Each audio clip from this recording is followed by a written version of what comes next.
प्रियांक जी, आप बताओ आपने कैसे एग्ज़ाम क्रैक किया था कांस्टेबल का?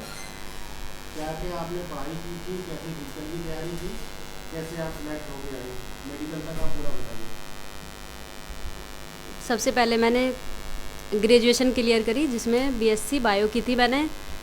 फिर उसके बाद में मैं प्रिपरेशन की तैयारी पे लगी, तो मैंने कुछ समय कोचिंग की थी। मेरे पास बुक थी, लूसेंट की हिंदी की बुक थी, लूसेंट की जीके की बुक थी, और रीजनिंग की बुक मेरे पास अरिहंत की थी। मैथ आर एस अग्रवाल था। इन चारों बुक से मैंने, और कुछ जैसे मोबाइल पे ऑनलाइन क्लासेज आती हैं, कुछ इनमें से भी कोचिंग तैयारी की थी। इसके बाद में मैंने 2018 में फॉर्म फिल किया। जो हमारा एग्ज़ाम था वो पहले जून में हुआ था। जून में हमने आगरा एग्ज़ाम दिया तो वो कैंसिल हो गया। उसके बाद में वो एग्ज़ाम दोबारा हुआ, वो अक्टूबर में हुआ। तो अक्टूबर में हमने एग्ज़ाम दिया, जिसमें सिलेक्शन हुआ। अब सिलेक्शन लेने के लिए क्या करना होता है कि जो अपनी तैयारी कर रहे होते हैं, हमें उसे उसे पार्टिकुलर समय देना होता है। एक लक्ष्य बनाना होता है कि हम जिस चीज़ की तैयारी कर रहे हैं उसे हमें कितना समय देना है और कैसे कैसे हमें पढ़ना है। उसका रिवीजन भी हमें कंटिन्यू करना होता है।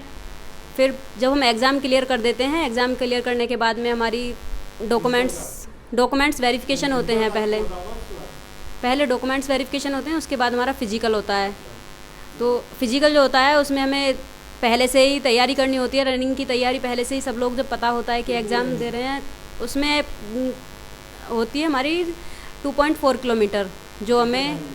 14 मिनट्स में क्लियर करनी होती है। उसके इसमें बाद कोई मार्क्स नहीं मिलते हैं इसके, बस हमें ये होता है क्वालिफाई कि करना है। क्वालिफाई करना होता है इसे। ठीक है, उसके बाद? इसके बाद में जब फिजिकल हो जाता है तो फिर एक फाइनल मेरिट लिस्ट लगती है। हमारे जो हमें अंक मिले हैं उनके अंकों के आधार पे एक फ़ाइनल मेरिट लिस्ट तैयार होती है।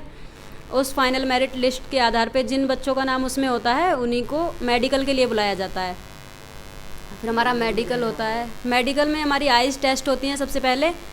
फिर वहीं पे हमारा वेट भी हो जाता है। हालांकि वेट तो पहले ही हो चुका होता है, पर मेडिकल में भी हमारा वेट होता है। जो वेट है वो गर्ल्स का मिनिमम 40 केजी होना चाहिए।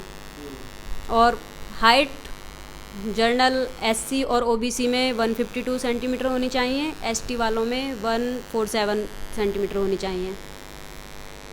जब मेडिकल में हम जाते हैं तो सबसे पहले आइज़ टेस्ट होती हैं। आइज़ में वो देखते हैं 6x6 हैं, और वो एक टॉर्च से देखते हैं कि हमारा आइज़ का पहले कोई ऑपरेशन तो नहीं हुआ है। कलर ब्लाइंडनेस के लिए वो हमें कलर डिजिट पढ़वाते हैं कि हमें कोई कलर ब्लाइंडनेस तो नहीं है। इसके बाद में बीपी टेस्ट होता है। ईयर टेस्ट होते हैं कि मतलब जो हमारे ईयर्स में पर्दा होता है वो बिल्कुल ठीक है या नहीं है। फिर उसके बाद में महिलाओं के लिए एक टेस्ट होता है, प्रेगनेंसी टेस्ट। वो टेस्ट होता है। तो उसके बाद में बस यही 2-3 टेस्ट होते हैं। इसके बाद में हमारा मेडिकल क्लियर हो जाता है। अगर ये सब चीज़ हम बिल्कुल सही होता है हमारा, तो हमारा सिलेक्शन हो जाता है। फिर इसके बाद में 2 या 3 दिन बाद हमारी डेट आ जाती है कि जॉइनिंग लेटर हम लोगों को मिल गया होता है। फिर ट्रेनिंग पे चले वेरिफिकेशन जाते आपको हैं। कौन करता है? वेरिफिकेशन एलआईयू वाले करते हैं। एलआईयू वाले आते हैं थाने से, वो हमारी वेरिफिकेशन करने के लिए आते हैं गांव में कि थाना नहीं करता है? थाने में भी होता है और घर पे भी आते हैं। दोनों लोग करते हैं? हाँ, चलिए। थाने में जो होता है वो इसलिए होता है कि कोई रजिस्टर नंबर 4 में इनका नाम तो नहीं है, या रजिस्टर नंबर इन्होंने। 4 एक्चुअली जो बताना चाह रही थी आंटी, वो गांव का एक अपराध रजिस्टर होता है। उसमें गांव के सारे लोगों के बारे में लिखा रहता है जिन्होंने जिन्होंने अपराध किया होता है। उसमें लाइसेंस धारियों के नाम भी लिखे रहते हैं, हिस्ट्री शीटरों के भी नाम लिखे रहते हैं। इसलिए उस समय पुराने ज़माने में हार्ड कॉपी के रूप में क्रॉस चेक करने के लिए वही एक आधार था। आज के टाइम में कंप्यूटर में CCTNS है। एक क्लिक पे आप नाम, पिताजी का नाम, डेट ऑफ बर्थ डालेंगे तो आपका पूरा ऑल इंडिया का डेटा निकल आएगा, ऑल यूपी का निकल आएगा आपका डेटा। आपने क्राइम किया है कि नहीं। अब लड़कों का, सुनील को तो सुनील बताएं, लड़कों का और सब इंस्पेक्टर की तैयारी भी कर रहे हैं सुनील, ये हमराई के साथ साथ अपना समय भी निकालते हैं पढ़ने के लिए। आप जान लीजिए ये बहुत ही संवेदनशील इंसान है और बहुत मेहनत कर रहे हैं। उम्मीद है मुझे 100% इनका हो जाएगा। सुनील, आपने कैसे तैयारी की और क्या क्या रहता है उसमें? फिजिकल में क्या रहता है और कितनी लंबाई रहती है इन लोगों की, और मेडिकल में क्या? सर मेडिकल में और लंबाई तो हर भर्ती में सेम ही रहती है, बट जो भी भर्ती नहीं निकलती है थोड़े नियम चेंज हो जाते हैं। हाँ। तो विज्ञापन में लिखा हुआ आता है।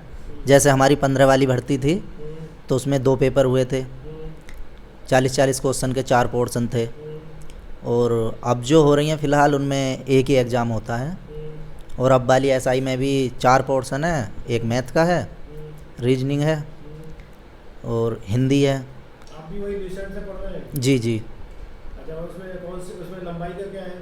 लंबाई 168 169 ही ली जाती है सिपाही की। 168 ली जाती है, जी वही कौन सा सब्जेक्ट में जी। भी है? और मेडिकल में?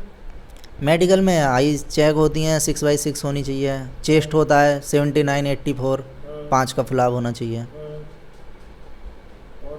कान का भी होता है? जी जी, कान का भी होता है जी। पैर भी चेक किए जाते हैं, घुटने भी चेक किए जाते हैं। और फ्लैट फुट भी चेक किया जाता है? जी जी।